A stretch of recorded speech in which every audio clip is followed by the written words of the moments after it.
महारास के लिए किया। ये महारास क्या है? जहां पर सारे रस जाकर के विलीन हो जाएं, वह महारास है। सारे रस जिस परब्रह्म परमात्मा से निकलते हैं, उनके लिए वेद कहते हैं रसो वही सह। वह जो ईश्वर है वह रस स्वरूप है। सारे रस उसी से निकले हैं और उसी में विलीन हो जाते हैं।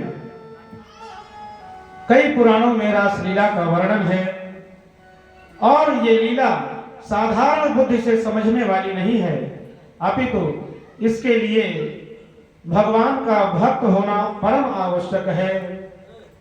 यदि आप भगवान के भक्त नहीं हैं तो ये लीला आपको मोहित कर देगी, आपको भगवत तत्व में ही दोष दिखने लगेगा। ऐसी महाराज की लीला है। और श्रीमद् भागवत महापुराण जो कि भगवान श्री कृष्ण का स्वरूप है, उसका 10वां स्कंध भगवान का हृदय है। और ये जो 5 अध्यायों में महारास की चर्चा की गई है, ये ठाकुर जी के पंच प्राण हैं। जैसे हमारे शरीर में प्राण, उदान, समान इत्यादि 5 महाप्राण होते हैं, उसी तरह से भगवान के पंच प्राण ये 5 अध्याय हैं। इन 5 अध्यायों पर बहुत सारी टीकाएं, बहुत सारे ग्रंथ, बहुत सारे प्रवचन हो चुके हैं आज तक। धर्म सम्राट स्वामी करपात्री जी महाराज ने बहुत ही विशद वर्णन इसका किया है। अन्य कवियों ने, विद्वानों ने भी किया है और हम भी इसको थोड़ा समझने का प्रयास करेंगे। इस 5 अध्याय का पहला ही श्लोक जो है उसको श्रवण करते हैं। भगवान पिता रात्रि शरदोत्फुल्ल मल्लिका वीक्षरन्तो मनश्चक्रे योग माया मुपाश्रितः।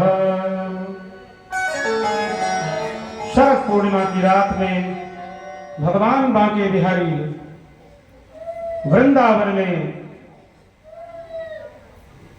जो वंशी वट स्थान है, वहां पर खड़े होकर के मधुर वंशी का वादन करते हैं। यहां पर श्लोक में पहला ही शब्द है भगवान, यानी ये लीला भगवान करने चल रहे हैं, इसलिए किसी भी प्रकार का संशय मस्तिष्क में नहीं होना चाहिए। शरद रात्रि है और मल्लिका के सुंदर सुंदर फूल खिले हुए हैं, जो कि अपनी खुशबू से सारा वातावरण सुगंधमय कर रहे हैं।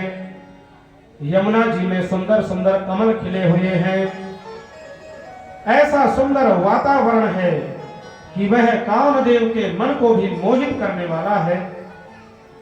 ऐसे में भगवान श्याम सुंदर ने योग माया का आश्रय लिया। यहां सुखदेव भगवान ने श्री राधा रानी का नाम नहीं लिया है, क्योंकि यदि वह राधा रानी का नाम लेंगे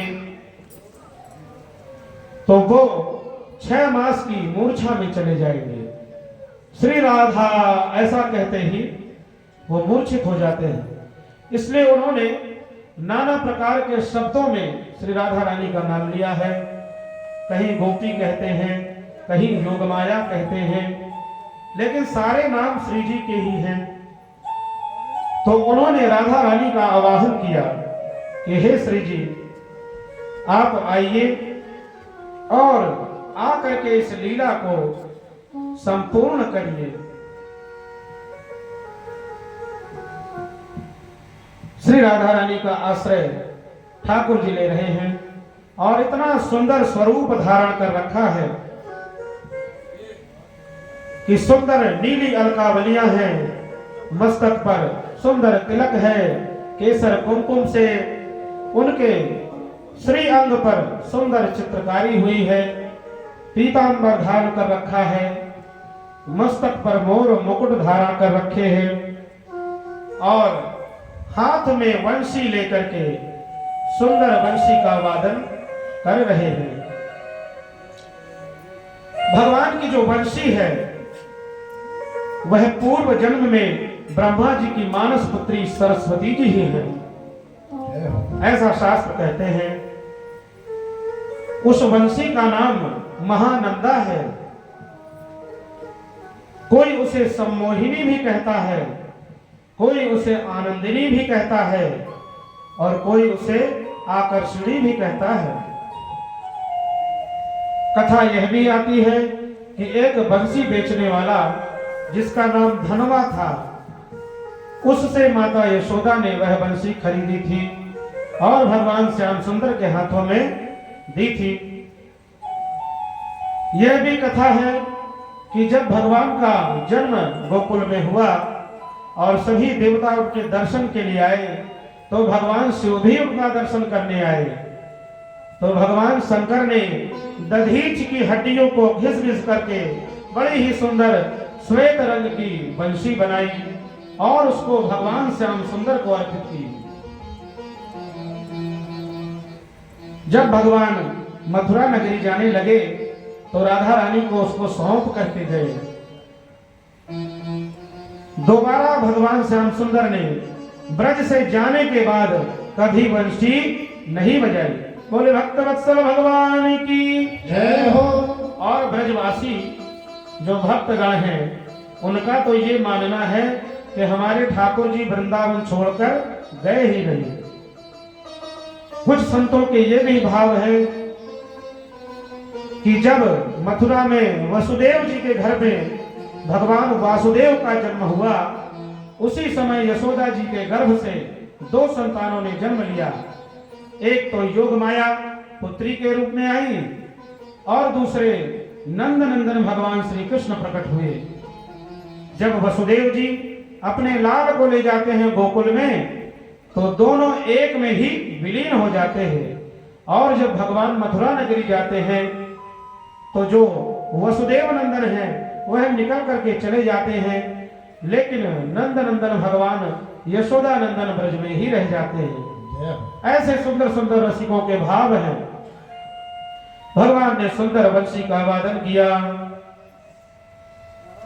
गोपियां जो हैं वह अपने अपने कार्य करती हुई अपने गृह में लगी हुई थी। कोई अपना श्रृंगार कर रही है, कोई गौ माता का दूध निकाल रही है, कोई माखन बिलो रही है, नाना प्रकार के कार्य कर रही हैं। कोई भोजन बना रही है, कोई अपने बच्चे को दूध पिला रही है। परंतु जब बंशी वादन सुना तो वह विह्वल हो गई। और भगवान की बंशी सिर्फ गोपियों के लिए बजी। यह भी बड़ा चमत्कार है। यहाँ पर साज बजेंगे तो सब सुनेंगे, लेकिन जब ठाकुर जी की बंशी बजती है तो केवल उनके भक्तगण सुनते हैं। ऐसी बंशी है, यानी ठाकुर जी जिसको चाहते हैं उसी को बुलाते हैं। हर कोई उनके समीप नहीं जा सकता है। ये गोपियां जो हैं ये कौन है? गोभी पिबत श्री कृष्ण रसम सा गोपी, जो अपनी समस्त इंद्रियों से भगवान श्याम सुंदर रूपी आनंद कंद का रस ग्रहण करती हैं, वह गोपी है। भगवान ने सुंदर बंशी बजाई। निशम्य गीतम तदनंग वर्धनम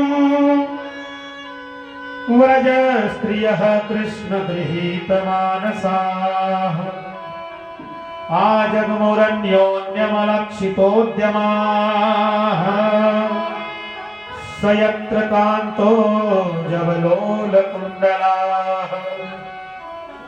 भगवान बहुत ही सुंदर वंशी वादन करते हैं। गोपियां विह्वल हो जाती हैं और अपने अपने गृह कार्यों को छोड़ करके भगवान से मिलने के लिए घर से निकल करके भागने लगती है। घर तजो बर तजो